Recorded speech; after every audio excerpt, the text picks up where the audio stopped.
kinahanglan na mabuhi diha gyud sa pagkikabitay. Amen. Sa to pa, kung wala ka sa pagkikabitay, delikado ta mga igsuon. Maapektuhan ang atong enjoyment sa Dios o maapektuhan ang atong relationship nga nagyud sa mga balaan. Amen. Usa mga igsuon ba natandog kayo ko kay ining pulong fellowship dili ni siya butang ang atong kahadlukan. Una sa una nga nag-training pa ko. Kung kuingon kaniyo, mag-fellowship.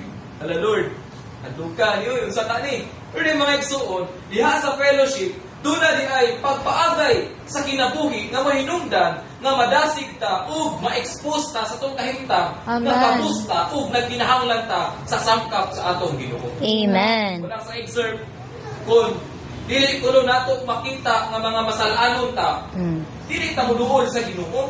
Pero kung mga igsoon, labitang muampo sa Ginoo, labisag natong makita kung unsa ta kadautan, kung unsa ta ka mapasasada.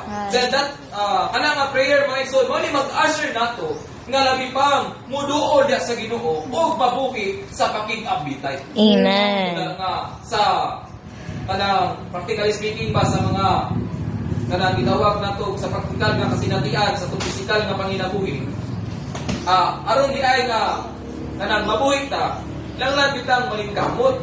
Then mga igsuon, katanagong feeling nga dana kay source ba nga kasaligan nimo sa imong trabaho, kung kasaligan sa imong trabaho, makapabilin jud ka na tungod kay naman kay madawat, naman kay ma-enjoy nga mga utang talag, na kay sweldo, na kay negosyo, kung nagnegosyo. So makapabilin ka.